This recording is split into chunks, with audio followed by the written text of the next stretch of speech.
We will be beginning in about 1 minute.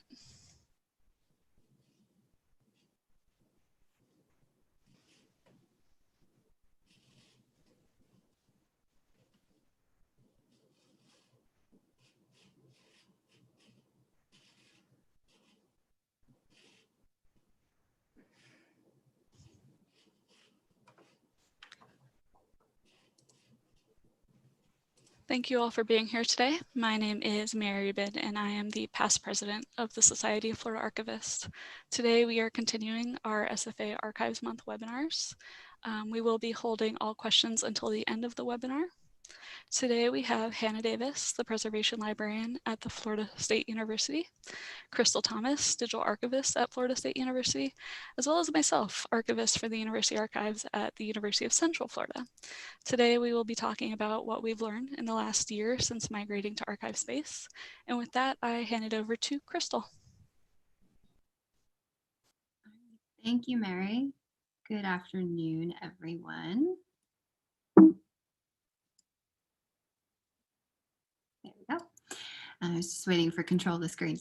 So what to expect from today's presentation? I'm going to start us off with the story of the migration from Archon to ArchivesSpace at FSU to give you a little background. And then Hannah will share what's happened with FSU's ArchivesSpace since our migration. That includes several remediation projects, getting to use classifications and learning how to use locations better. And then Mary will share UCF's experience with ArchivesSpace, which has been hindered by bad data and other projects' quick timelines, which has resulted in methods that needed to be implemented sort of more outside of ArchivesSpace than within.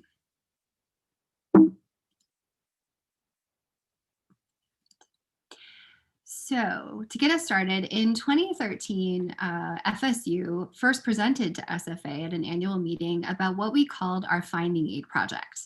This was an effort to take a full inventory of our collections and determine what state the finding aid was actually in. Was it only on paper? Was it on paper with some sort of electronic access point to it? Was it only in our catalog? We had information kind of everywhere. At this time, Special Collections and Archives was also combined with the library's cataloging and description unit. So we crowdsourced this effort. For 865 collections, we had 25 people looking for where was the information about our collections and what systems did it live in. Luckily, from this project, we found that the majority of our finding aids had an electronic access point, which was good. We weren't expecting that. But there was absolutely no uniformity over where that point was. It was in different systems. It was all over the place.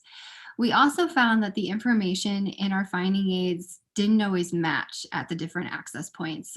This was particularly to be seen in that often there was more information about a collection on a paper finding aid than had made it into an online record. So over 2014, 2015, we made a big push to get all of our finding aids into Archon. We knew that a migration was coming because Archon was already in end of life at that point, and FALSC, which hosted our instance of Archon, had mentioned that we were going to migrate. So we were really pushing to get everything into Archon because we wanted to make sure that we had all of our information in a single system so that we would have confidence that during a migration into a new finding aid management system, all of our finding aid information would be moved. During this process of getting everything into Archon, we retired our paper finding aids. We had a student assistant who very diligently entered all of that data into Archon page by page. And we also dealt with legacy issues from prior systems. Some of our finding aids had been in an online system, and when we pulled them out, the EAD was very poorly formatted. So we wanted to make sure that we dealt with that problem and we didn't bring it forward into a new system. By 2016, 2017, we were in really decent shape. All of that information from our paper finding aids had been added to Archon. All those old EAD files we had fixed, uploaded into Archon, and fixed some more. And Archon at that point was our single finding aid management space for both ourselves and for our users. So we were ready for a migration out of Archon at that point, but there still wasn't really any official word from FALSC when we were going to move. In late 2018, FALSC signed a contract with Lyrasis to move all of our archival records into ArchivesSpace, or what we affectionately call ASpace. And well, as I mentioned, the migration was expected. The timeline was much faster than anticipated. When we were told that the contract was finally signed, we were then told we had to be out of Archon in less than 6 months. So we made a plan. I first worked on setting up communication channels about the migration. Archon was used by other campus entities, not just special collections and archives. So I needed to make sure that everyone was in the loop about the project. I had been warning our partners that a migration was coming, but since the timeline wasn't really communicated until the project was already started, we suddenly had a very short hard deadline that had to be worked through with everyone on campus. To do information sharing, we use FreeCamp, which is a free project management software. We use it pretty extensively here in the libraries at FSU for our project tracking. So I set up a Archon migration FreeCamp space to track project progress and keep information for all the stakeholders in a single location so that everyone knew where they could go to find out what was happening around the migration. An initial migration of our data into ASpace was completed fairly quickly into the project, and we started to review the data. The caveat to that is, at that point, we had very little training on how ASpace actually worked. So we were trying to learn how to use the system. At the same time, we were trying to see if the migration had been successful of our data. So there was a massive learning curve we were trying to navigate to figure out how to even see if the data had come over. And as you'll hear in a little bit from Hannah, that meant we missed some fairly large issues that we would have potentially been able to catch earlier on. It was also during this initial review that we did find some of the data from Archon was just not going to map well into ASpace. After discussions with Lyrasis, we realized that these were known mapping issues during a migration from Archon to ASpace, and it was simply based on decisions that we had made and how information was being held in Archon. This was especially relevant about how we had stored location information in Archon. The systems just didn't have a good one-to-one mapping. After reviewing sort of what the issues were that we were seeing, we made a decision to do metadata remediation after our migration, rather than rush to try to fix everything in Archon, since we had such a short migration window. In late December 2018, FSU gave Lyrasis the go-ahead for the final migration of our data into ASpace so that we could start our cleanup.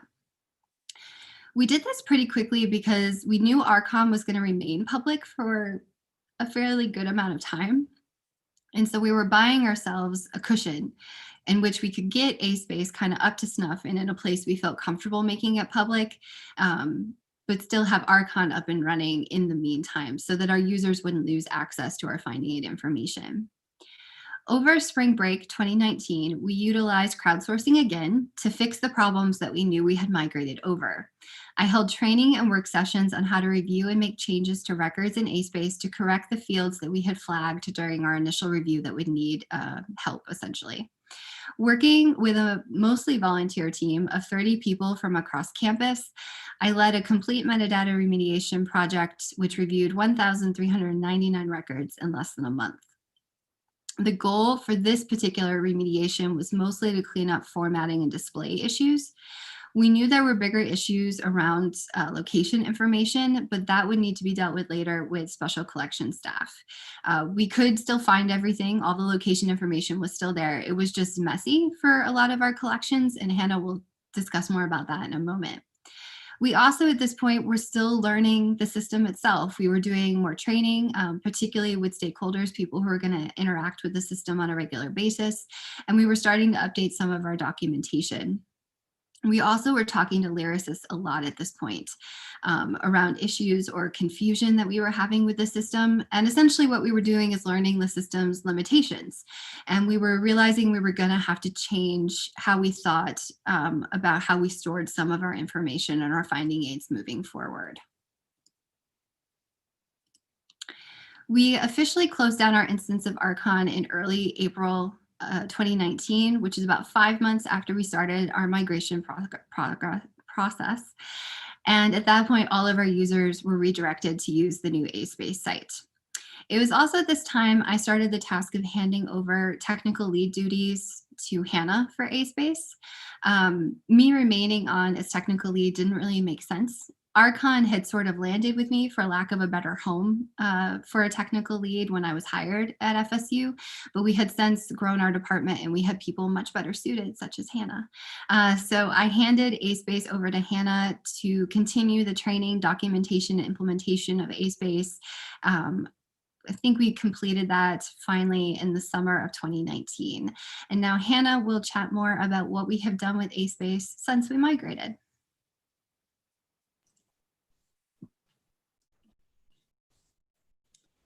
So since the migration, we have done a lot of work in ASpace. The first thing we did was form the ArchivesSpace working group in May 2019. The working group consists of 6 faculty and staff members that oversee ASpace remediation projects and the creation of all our internal documentation. This group has also given us a place to experiment with the system's robust collections management features and make decisions about how we might use them in the future. For example, one feature we decided early on to not use is the digital object module. Instead, we standardized language for using a separate scope and content note to highlight when we have digital surrogates available, which you can see on your screen. The group has continued to explore the functionality of ASpace with a focus on how to implement the API and how to best use the extensive reporting features. In the past year, we have welcomed the Allen Music Library Special Collections onto the platform. We have also trained Ringling archive staff who are currently working on inputting their finding aids into the system. We also continue to support our campus partners by providing regular training and technical assistance for their repositories. And that really brings us to the main event, all of the remediation work we have done since coming online with ASpace. Since the migration, we have focused efforts on 3 projects: the Small Collections Review, the Classifications Implementation, and the Pepper Library Project. The first major remediation project we did after the migration was the Small Collections Review. For this project, we reviewed 69 boxes containing 389 small collections. All of the collections in this review are contained in a section of our holdings that we call the numbered boxes and contain our oldest manuscripts and archives collections.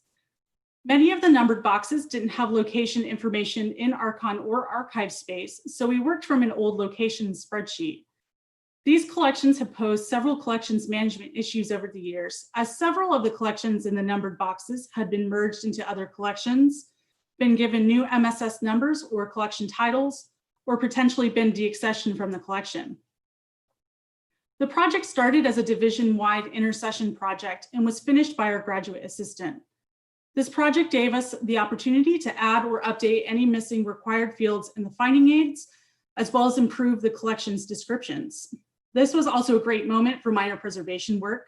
Acidic folders were replaced, folded items were unfolded and put in more appropriate housing, and fasteners were removed. We were even able to eliminate underfilled boxes. Once a box's contents had been reviewed, we merged all the collections into a single top container in ArchivesSpace, gave it a container profile, and deleted top containers that were duplicated from the migration. We were also able to locate a number of misfiled collections, but on the opposite side of that coin, we discovered missing collections as well.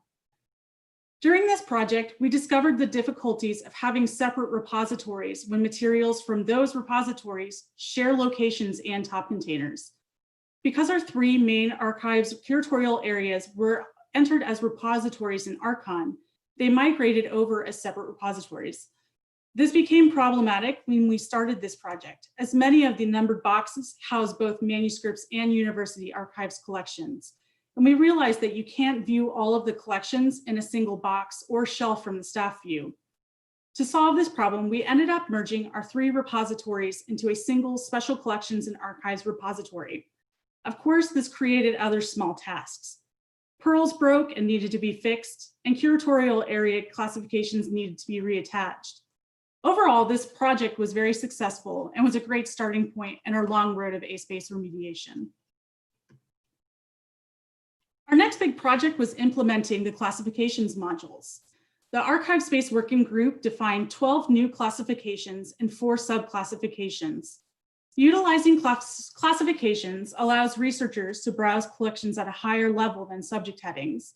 The classifications were created with consideration for established and newer collection areas as a way to highlight under-described collections and provide a way to differentiate student memorabilia collections from university archives.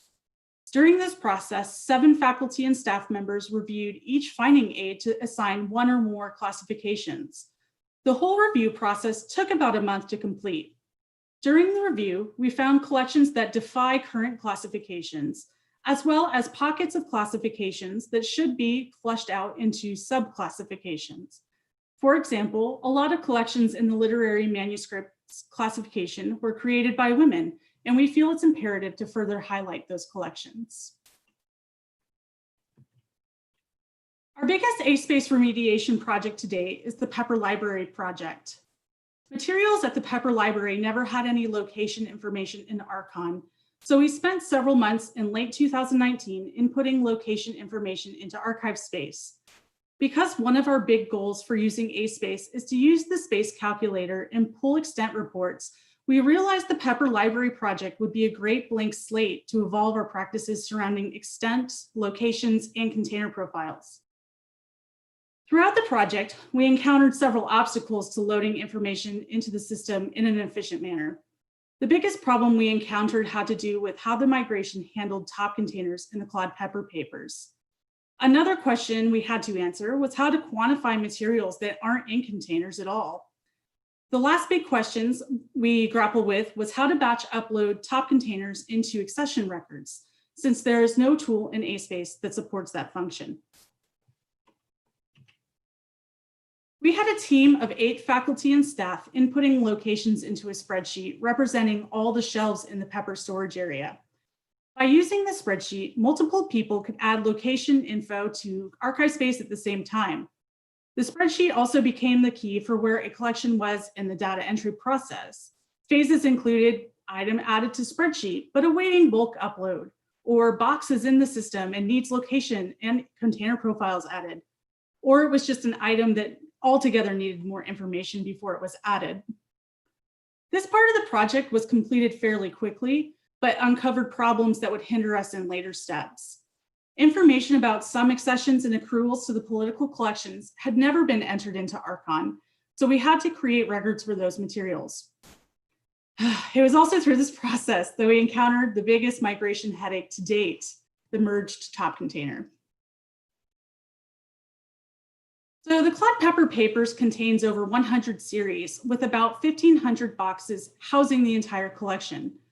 The boxes in this collection are not consecutively numbered throughout the series, or throughout the collection, so each series starts over at box 1.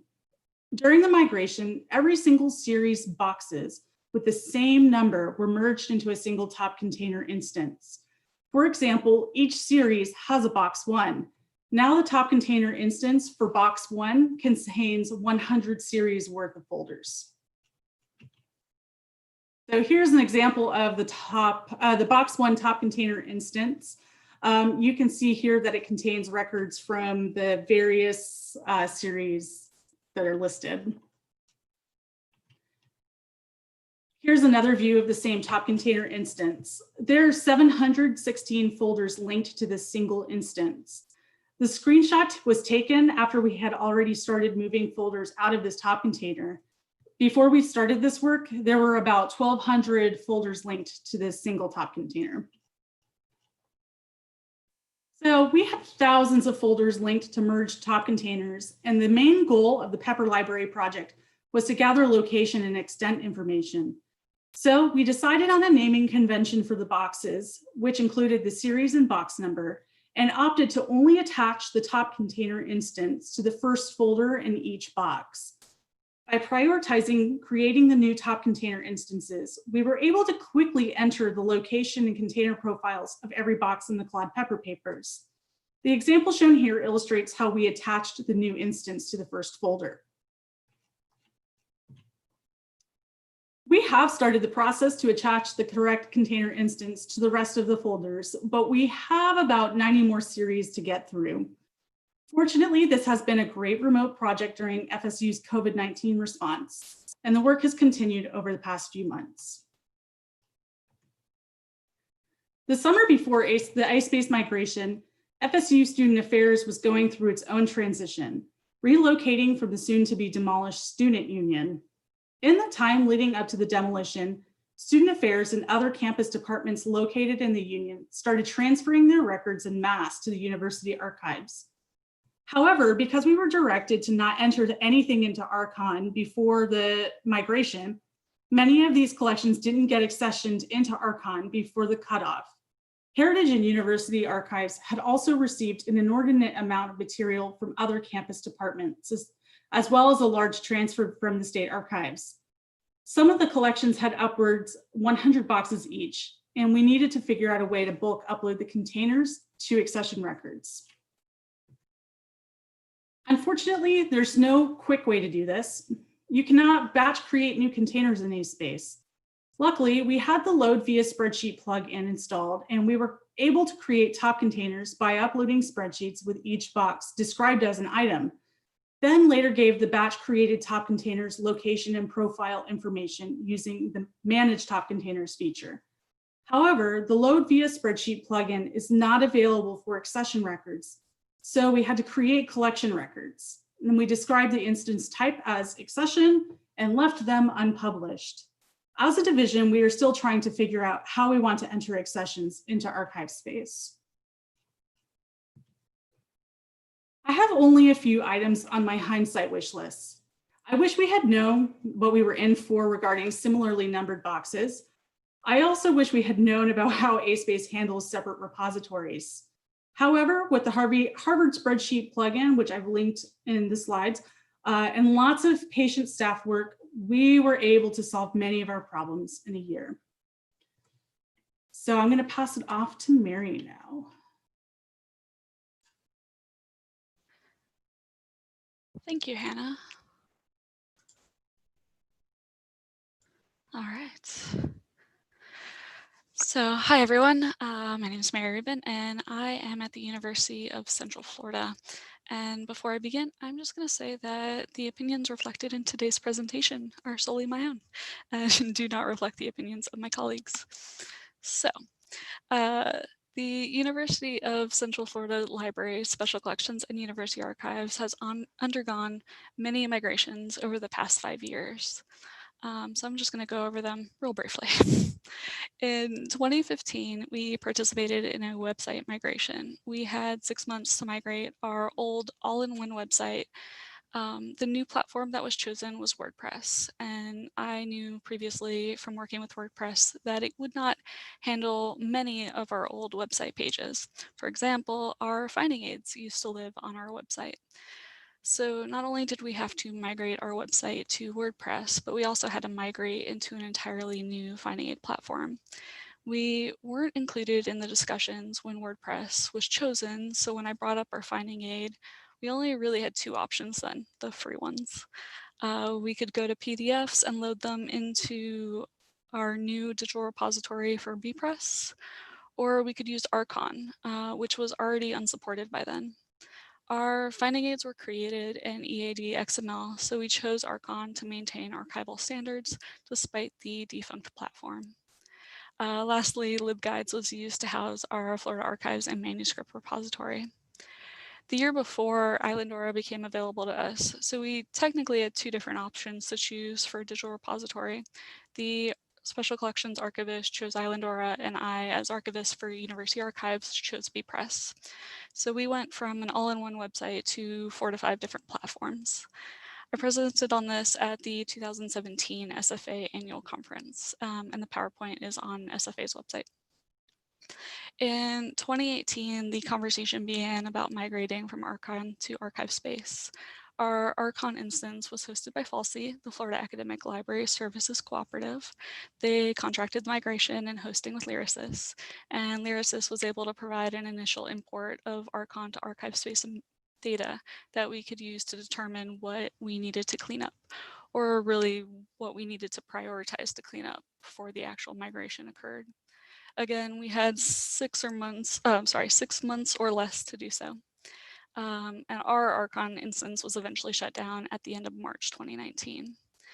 Currently, we are undergoing 3 to 4 migrations. 2 of them we are fully involved with. One is fully moving out of the archive unit, the University Archives storage unit, so a physical migration, if you will. We are moving into the ARC, which is an automated retrieval center.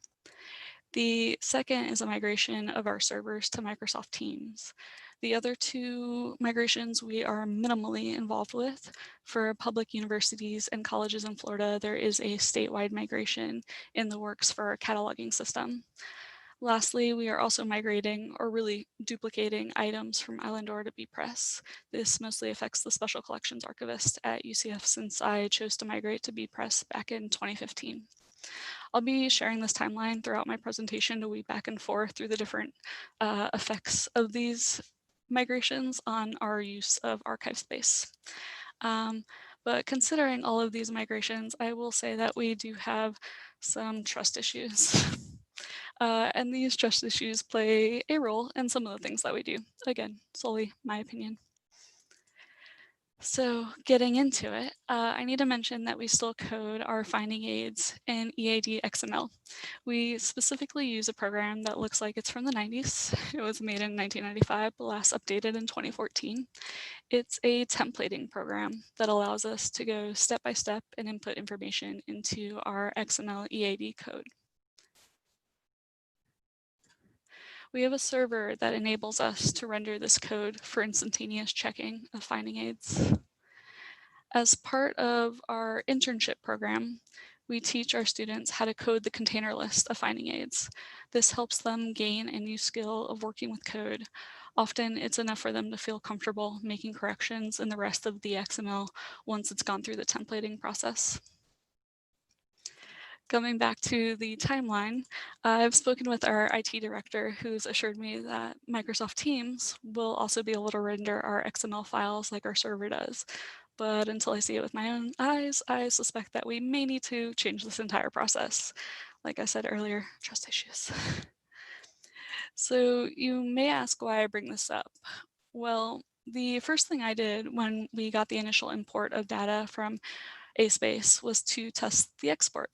When we moved to Archon, we wanted to keep the standard of using XML. Unfortunately, the export is not pretty. ASpace puts a lot of its own unique code that would be troublesome to clean up if we ever needed to migrate again, assuming we didn't pay for a service to do it. And this is true for both manually inputting finding aids as well as importing EAD XML finding aids. Importing EAD is not without its own problems. Initially, importing new EAD finding aids was a pain in the butt. I remember there was one finding aid that I attempted to import 17 times, at least, before ArchivesSpace accepted it. I even reached out to the SFA listserv to inquire for help.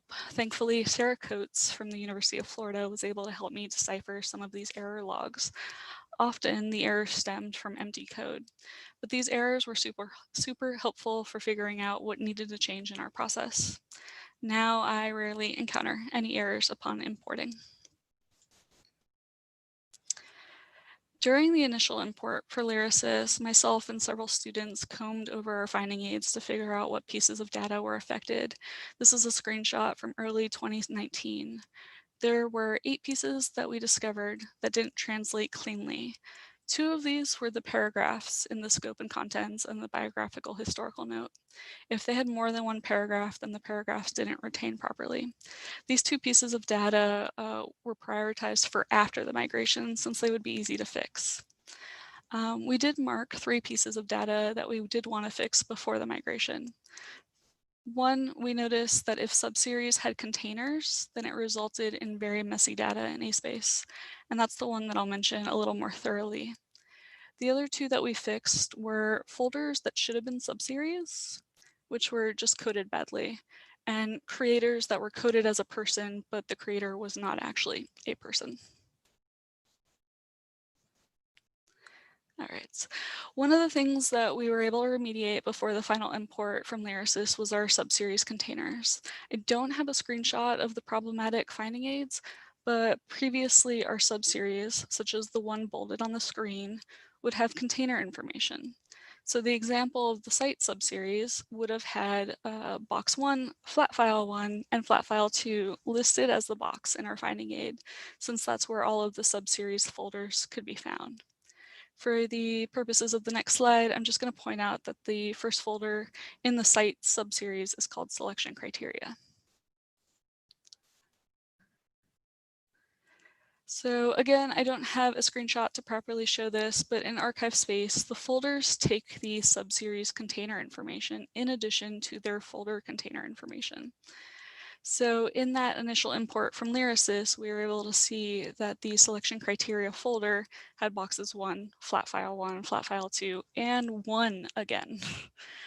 So we did a pre-migration cleanup of subseries. However, one thing we did not have time to clean up was folder numbers. In the screenshot, you can see that selection criteria has folder number 1. Unfortunately, so does discussion documents, which is 2 folders above it. ArchivesSpace started renumbering folders if it hit a subseries. As you can see in our previous finding aid, we didn't always number folders in our collections. We didn't go back and renumber old collections, but we had to change our workflow for processing. Now we number folders based on the box, meaning every box has its folders begin back at 1. We do have some older collections that were numbered and go into the thousands though. Unfortunately, during the initial import, we didn't learn about container profiles. I wish we had figured out that part of ArchivesSpace, but even if we had, I'm not sure that we could have remediated our data before then. As you can see in the finding aid screenshot, sometimes containers were hyphenated. The 17 folders of monthly minutes in the second series spans both box 1 and 2. A new part of building our XML files is only putting one box number in the container code, no more hyphens or commas, as you'll see in 2 slides. After the final migration into ArchivesSpace, we did explore container profiles, but within a month after migrating, I began moving my boxes into the Arch. With the Arch, we needed to barcode every single box, and we needed to know what size that box was. These container profiles became an exploration in how many kinds of boxes we have in the archives. We don't have 66 because some got duplicated, but we do have about 45 different kinds of boxes. But our bad container data came back to haunt us. Because of the time that it would take up to clean the time that it would take to clean up the bad data and the time that we needed to move into the Arch, we couldn't use the container profiles. By the way, the collection in the screenshot is a collection of 85 boxes, but it has 200 containers because of the use of commas.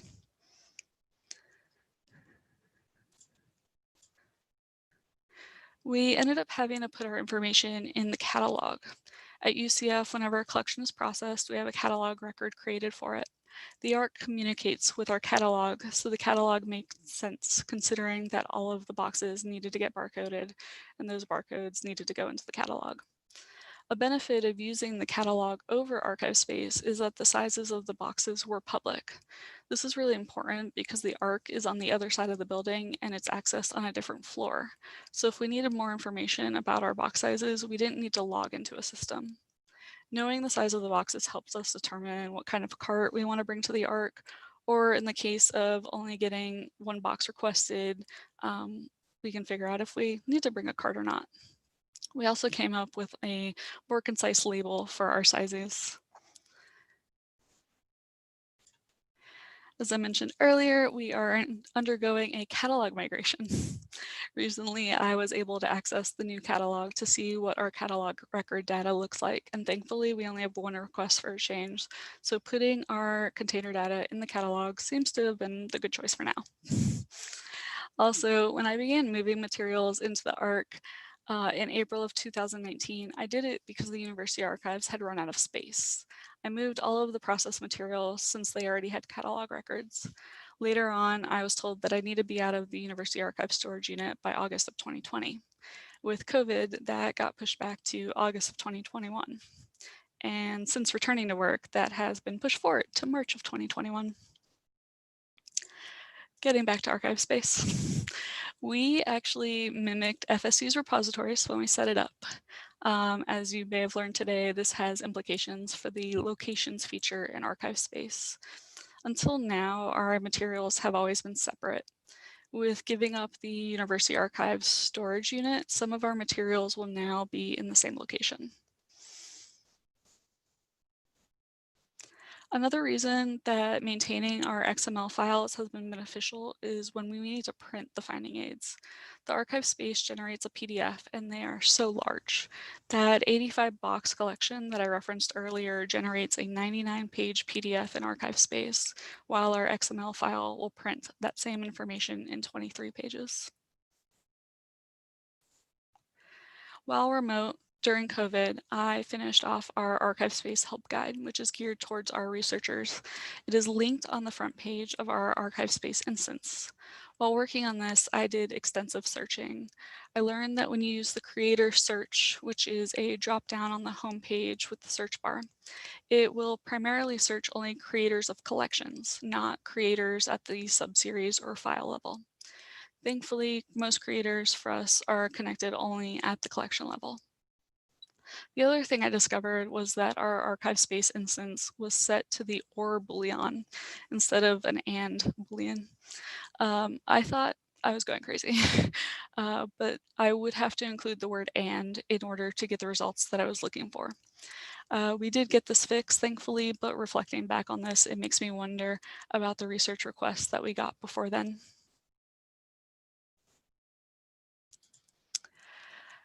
While my presentation may seem that I long for the days of our all-in-one website, that is not necessarily true. The searching of finding aids on that website was cumbersome, so for that I do appreciate ArchivesSpace's searching. However, I do miss Archon's hierarchical search results. Even Archon required data cleanup, but it definitely was not as extensive as a cleanup as ArchivesSpace has been and will continue to be for us. Looking into the future, I would love to be able to use ArchivesSpace for our sessions, but our entire workflow for that would need to be reworked. We do not use XML for our sessions, and that is our one way into ArchivesSpace at this time. That is the end of my presentation. Thank you. Is there any questions?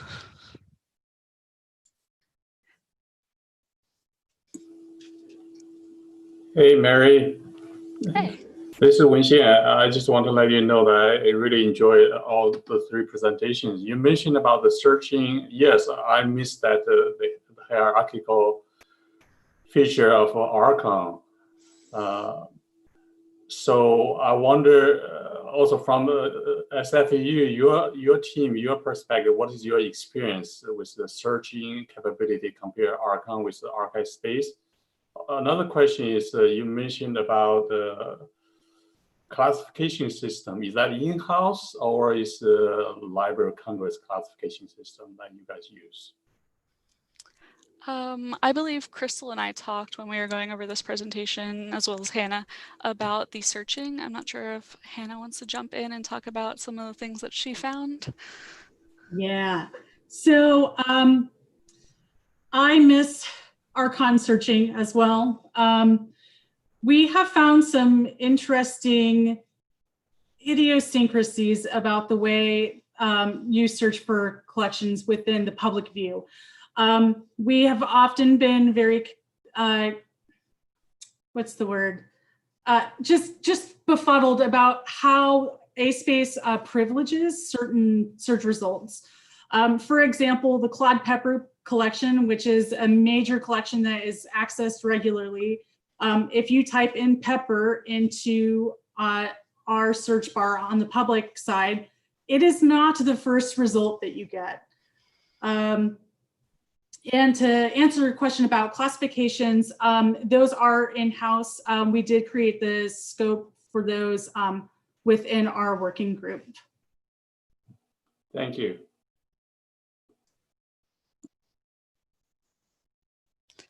Are there any other questions?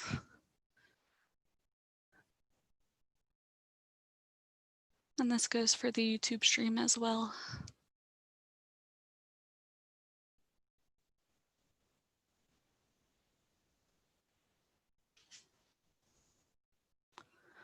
Well, if there are no more questions, thank you all for attending today. I know I've learned a lot from watching FSU work with ArchivesSpace. Mary, I have a question about Zoom. Maybe I'll talk with you after the program ends. That works for me. Thank you. Well, if there are no more questions, I am going to end the live stream. Thank you all again.